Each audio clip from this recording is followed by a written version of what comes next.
Bonjour, je m'appelle Jean-Luc, je travaille au marché comme brocanteur depuis longtemps. Voilà. Bon, alors, on a Jean-Pierre qui s'amène sur le marché.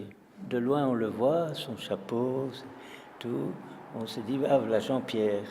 Alors, son art, sa façon de se comporter nous fait un peu du bien par rapport à l'allure parfois monotone des gens. Et bien qu'autour de moi, j'entends toujours des critiques, qu'est-ce qu'il a besoin de s'habiller comme ça, ou des trucs comme ça, je ne dis mot, je garde mes pensées. Et donc, je me dis, Jean-Pierre arrive, je parie qu'il va venir, il a une grande canne en main, qui va vouloir me la vendre. Et je suis un peu embêté parce que je suis moi-même fauché. Alors j'appréhende le moment où il arrive, tout d'un coup, il s'arrête devant mon stand, paf, Jean-Luc, est-ce que tu veux m'acheter ma canne? Alors je dis, bon, ben voilà l'instant, Jean-Pierre, je n'ai pas beaucoup d'argent, je ne peux pas t'acheter cette canne. Ce serait ridicule ce que je te donnerais par rapport à tout ton travail. Et alors il me dit, non, non, propose-moi un prix, dis-moi. Écoute Jean-Pierre, moi j'ai 15 euros dans ma poche, je te donne 5 euros, mais c'est un acompte. D'accord, tiens, prends-la. Et je te paierai plus tard. Oh, on verra, on verra. Il disparaît. Il disparaît peut-être au café. Hein. J'ai eu ça plusieurs fois, donc j'ai plusieurs cannes à mon actif. Ça déborde, quoi. Ça fait ressentir le profond, enfin la quantité, les vibrations. J'ai pensé que c'était un homme sévère, d'abord, avec son visage un peu anguleux et pâle. Et alors, j'étais étonné qu'il soit normal. Maintenant, je suis content de voir qu'on s'occupe de lui quelque part. Son personnage avait un sens, quoi. Qu'il a fait ce qu'il sentait et je trouve ça courageux. Je vais commencer à faire des éloges. Non, c'est pas mal. Partout en ville, on voit, maintenant ça commence à disparaître, mais on voyait souvent un peu des constructions comme ça, hétéroclites, enfin hétéroclites dans le sens, tout est un peu bric-broc et ça tient en même temps, quoi. Et je me dis toujours, il y a peut-être du Jean-Pierre là derrière. Voilà, c'est tout. Un homme qui vagabonde avec tout son monde. On dirait qu'il veut aussi porter quelque chose, un peu un message. En même temps, je pensais aussi aux hommes du Maroc qui vendent de l'eau et qui ont des grands chapeaux et des clochettes et qui crient le ma, c'est l'eau en arabe. Ben, en principe, oui, voilà, il nous apportait. Non, je vais parler presque comme un type qui fait un sermon. Il nous apportait l'eau. Je m'appelle Tatiana Verès et je suis la directrice du Art et Marge Musée. Jean-Pierre venait très régulièrement au musée. Il fait partie de la collection du musée depuis de nombreuses années. Oui, j'utilise le mot mascotte, mais je crois que c'était vraiment pour moi une sorte de mascotte. Je pense qu'en fait, la première fois que je l'ai rencontré, c'est en passant dans la rue haute et en regardant sa librairie et en étant étonnée de cette librairie, de toutes les petites pancartes qui étaient, enfin, notamment Ne me volez pas, Dieu vous voit, ou ce genre de choses-là qui étaient affichées autour de ses bouquins. Et puis je l'ai rencontré à travers ses œuvres quand on a essayé d'en sauver certaines au moment où ils ont vraiment voulu.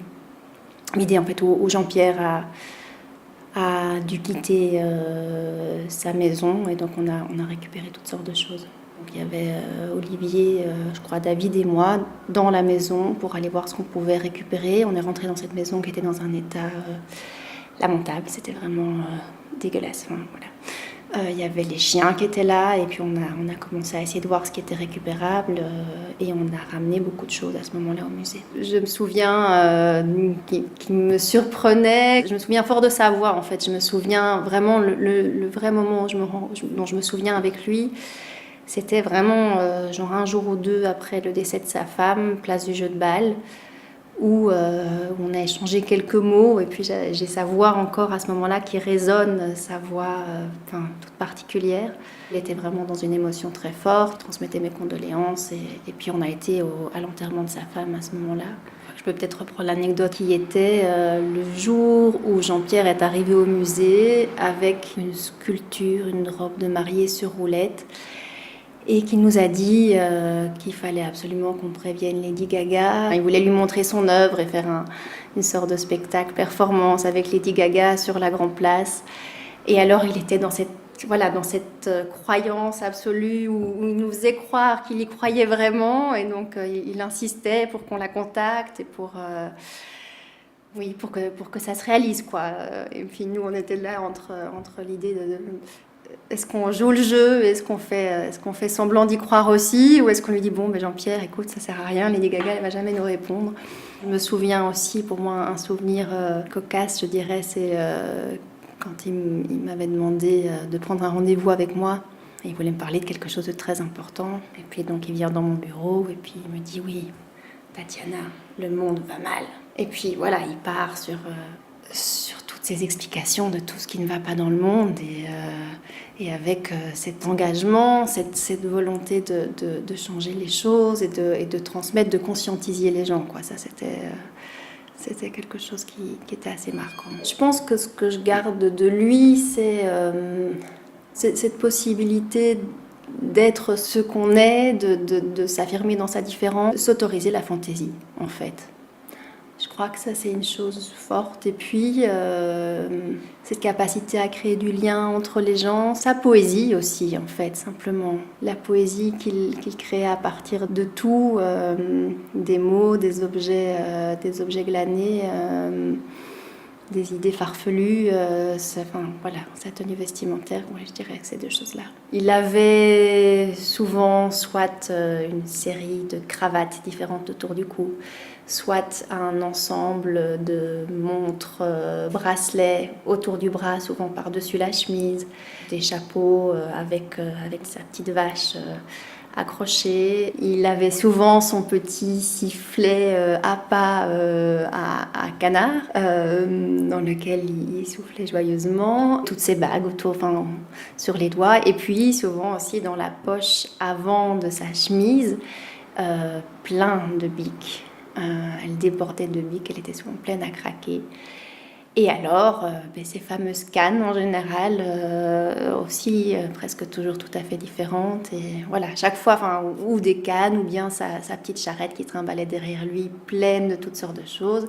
Et il arrivait au musée en sachant pas très bien avec sa petite charrette, ses cannes, etc. Ça rendait souvent l'ouverture de la porte un peu complexe. Tout se répandait un peu dans l'accueil du musée. Et voilà, Jean-Pierre arrivait et commençait à nous raconter toutes sortes de choses. Je suis Mathias van de Weeg, j'avais la galerie ici à l'époque où j'ai rencontré Jean-Pierre. Et puis maintenant, c'est devenu le studio de ma fille. Moi-même, je suis artiste-sculpteur et c'est aussi comme ça que j'ai rencontré Jean-Pierre, puisqu'il est venu ici visiter la galerie, voir mes œuvres, et petit à petit, on s'est fait connaître de plus en plus et de mieux en mieux, quoi. Je me souviens, la première fois que je l'ai rencontré ici, ça doit être dans les années 2006-2008, quand on avait laissé cet espace à des jeunes qui étaient étudiants à Saint-Luc, et ils montraient une fois par mois une expo d'une journée. Et alors là, il était venu et dans la cour, il s'était mis sur les mains. Il s'était posé sur les mains, mais en forme de yoga, donc le reste du corps était horizontal et il posait comme une table. À cette époque-là, bon, il avait quel âge? Dans les 60, mais ça lui allait encore très bien. Et bon, tout de suite, avec ça, ils avaient marqué son but ici, hein. Ça c'est clair. Les jeunes étaient quand même impressionnés, et comme les gens qui l'ont connu, ils vont tout de suite comprendre comment il aimait aussi être parmi les gens et comment il aimait les jeunes et qui se faisait aimer simplement par la personne qu'il était. Mais plus tard, quand moi j'ai ouvert la galerie, je l'ai rencontré chaque semaine. Il est devenu un très chaleureux ami. C'était une personne qui avait un grand cœur pour tout le monde. D'ailleurs, à son enterrement, on a vu beaucoup de veuves dans l'église, n'est-ce pas? Il y en avait beaucoup, beaucoup. Il m'a parlé aussi de ses commerces, surtout aussi de sa période au Brésil et en Afrique. Il avait créé un zoo avec des tortues, etc. On se demande pourquoi en Afrique. criait aux zoo, mais bon, il était comme ça. Quand il rentrait, toujours avec son chapeau décoré, orné de nouvelles façons, il venait se montrer comme un showman. Et un jour, ce qui m'a frappé, c'est qu'un jour, il arrivait avec une photocopie d'une photo de lui, parce qu'il m'avait parlé de Jan Hut, le conservateur du musée de Gand, qui un jour lui avait demandé de lui exposer sa voiture à Gand au musée. Bon, je ne pouvais pas bien m'imaginer pourquoi, etc. Mais quand il me montrait la photocopie, j'avais tout de suite compris. Sa voiture était vraiment décorée aussi comme, oui, je ne sais pas, peut-être maintenant dans un gay parade ou quelque chose comme ça, ça pourrait bien faire sa place, ça pourrait bien avoir sa place de toute façon. Mais alors là j'avais compris une chose, que ces deux trucs, d'un côté la voiture et de l'autre côté les cannes, c'était deux moyens de transport, deux moyens de se déplacer plutôt. Et alors j'avais constaté que les deux moyens de se déplacer pour lui, c'était plus des moyens de transport ou de déplacement seulement. Non, c'était vraiment aussi un objet décoré, une œuvre d'art. Il avait aussi tout ce qu'il avait avec les chiffres, hein, la signification de chiffres, une sorte de Kabbalah en fait. Et là aussi, quand il commence à expliquer, là je dois dire que là on rencontrait un Jean-Pierre qui était quand même un homme qui a très érudit. Et il pouvait être très enthousiaste aussi. Quand il y avait des visiteurs, je voyais souvent les gens regarder quand même avec un air un peu mépris et incompréhensible. Je ne savais pas quoi penser de cette personne quand même assez bizarre.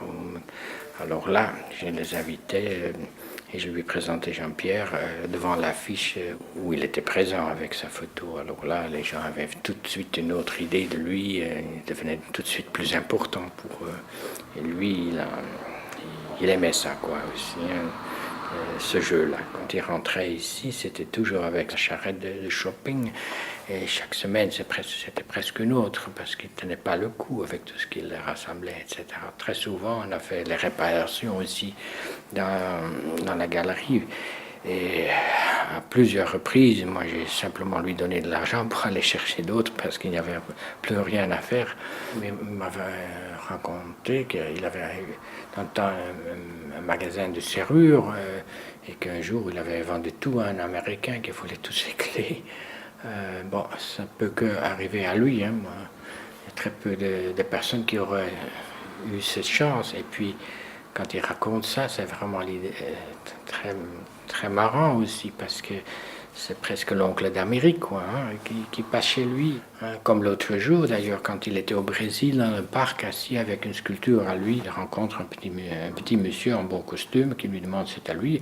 Et le soir, il racontait qu'il était déjà devant la télé, dans une émission. Ben, ça, c'est vraiment... ça peut qu'arriver à peu de gens, et entre autres à Jean-Pierre. Hein. Ça, c'est clair. Je suis Margarita Guillet et j'ai vécu en face d'Arrêt Marge. Je pense que j'y suis arrivée fin 2007 et tout près de la librairie où vivait Jean-Pierre, à quelques mètres. Et puis pour aller à la place du jeu de balle ou pour faire mes courses, je passais devant sa vitrine. Donc j'ai d'abord rencontré Jean-Pierre à travers sa vitrine.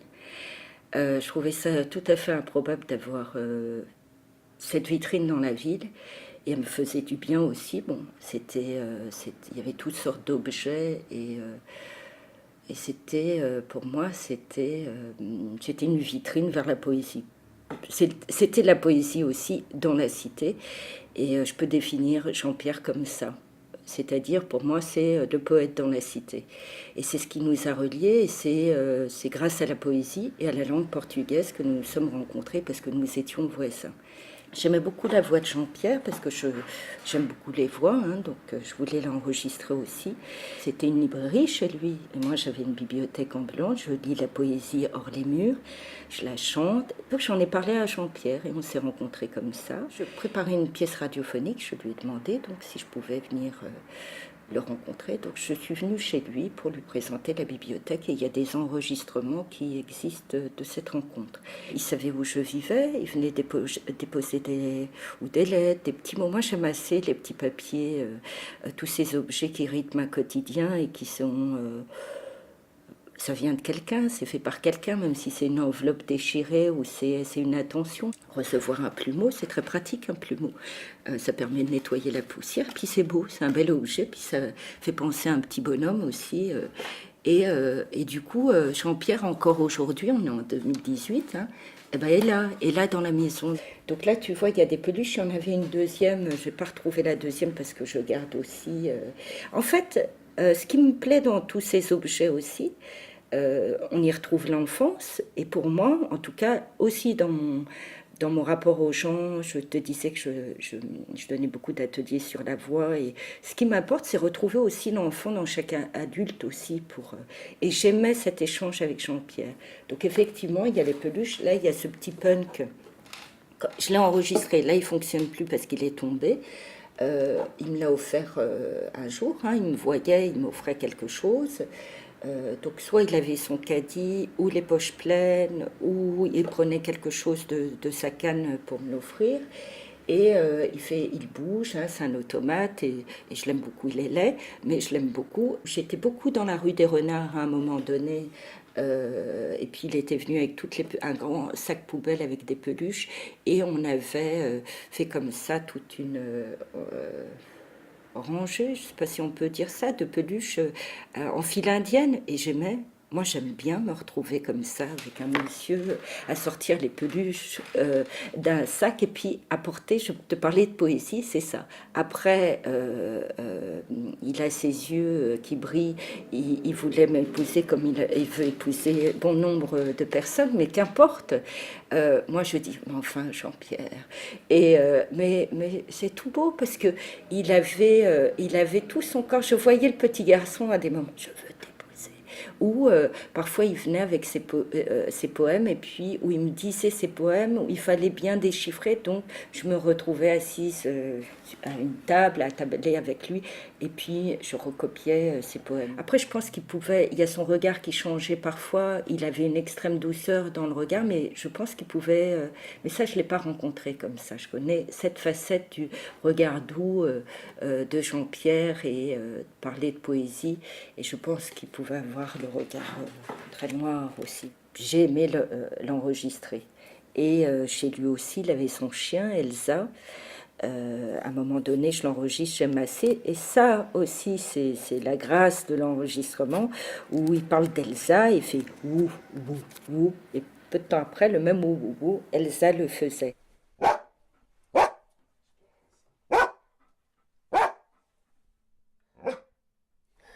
Mas o Jean-Pierre falou de uma frase de pessoa que eu não gravei e eu queria... O que é que ele disse? A minha vida tem 2 dias. O dia do meu nascimento e o dia da minha morte. Entre os dois é minha vida. En fait, ce que dit Jean-Pierre, c'est que Pessoa dit ma vie a 2 jours. C'est ça, hein, Jean-Pierre? Ouais. 2 jours, c'est le jour de ma naissance et le jour de ma mort.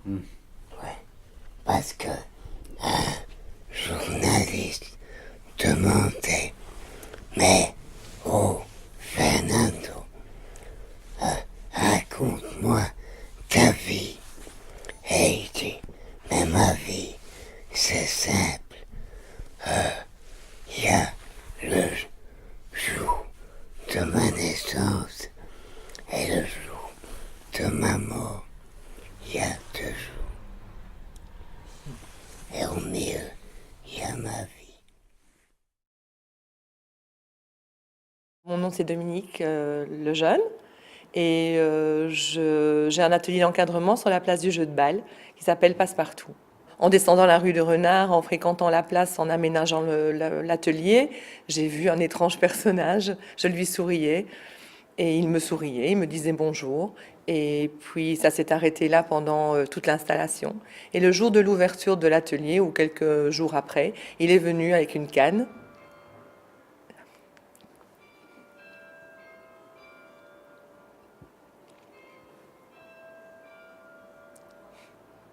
Et il m'a souhaité la bienvenue. Et c'était tellement touchant que cette canne est devenue, je pense, un objet fétiche de l'atelier qui porte chance. Et surtout qu'en plus, je la trouve extrêmement solaire. Il y a un soleil, lui était un soleil, et elle est très ronde, très en rondeur.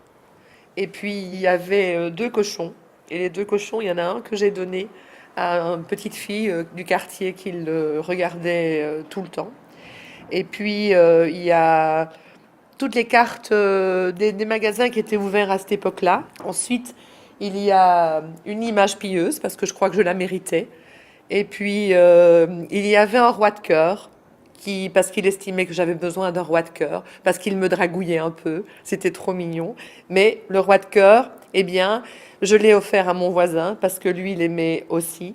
Il écrivait des petits mots d'amour, ou des petits mots de ses sentiments, ou des mots de ses sensations, de l'instant. Et puis, il y a sa bague, que j'ai reçue après son enterrement, et que j'ai rajoutée. Et puis, il y a beaucoup d'espoir, beaucoup de joie. C'est une face de lui. Il y a un clown aussi sur la canne. Enfin, un morceau de clown. Voilà. Je ne me suis jamais séparée. Elle fait partie de l'atelier depuis l'ouverture de l'atelier. Et j'estime qu'elle me porte chance. Et qu'il est là encore au-dessus à me porter chance. Quand il ouvrait la porte, c'était un éclair de joie. À chaque fois. Et je pleure de cette joie. Ça, c'est fou, ça. Je m'appelle Karl Franzen, j'ai 50 ans, je suis kinésithérapeute et en gros j'aime beaucoup l'art brut. Jean-Pierre, j'ai une canne et alors j'ai quelques petites choses qu'il m'a données lorsque je l'ai rencontré au CHAF un jour. Il m'a juste donné une petite boîte de cigarettes avec des pièces dedans où il annonce le boson. Et puis alors il m'a donné un livre à lui qu'il était en train de lire. Et un conseil de lecture sur une ancienne affiche de son magasin. Ma canne, c'est la canne, je pense que tout le monde connaît les cannes de Jean-Pierre, donc c'est la canne classique, sauf qu'elle est sur 3 étages. Il y a 3 cannes attachées l'une à l'autre, remplies de ce qu'il a trouvé, une grosse map-montre, un livre de Jacqueline Marpin. Et alors, bon, j'ai longtemps cherché sa signature et au final, j'ai trouvé... Dans la canne, il y a un papier où il dit que c'est la plus belle canne du monde, qui a été faite tel jour, telle heure, comme il a l'habitude de signer ces objets, je pense. Je connaissais Jean-Pierre, enfin son travail, via des magazines ou des expos. Et j'ai donc rencontré la canne, puisque c'est une rencontre en effet, dans la galerie Il était une fois. Je suis reparti avec directement. Et 2-3 jours après, je pense même vraiment très peu de temps après, j'ai rencontré Jean-Pierre au CHAF, donc je buvais une bière, et il est rentré, il est venu s'asseoir à côté de moi, il a bu un café, et on a parlé une demi-heure, 3/4 d'heure, je ne sais pas exactement, de tout, et surtout de sa vie, du boson. Il attirait le regard, forcément, parce qu'il était toujours très exubérant, en tout cas avec toujours une canne, un chapeau, et donc il ne passait pas inaperçu, c'est sûr. Enfin, j'ai passé un moment magnifique avec lui, à discuter.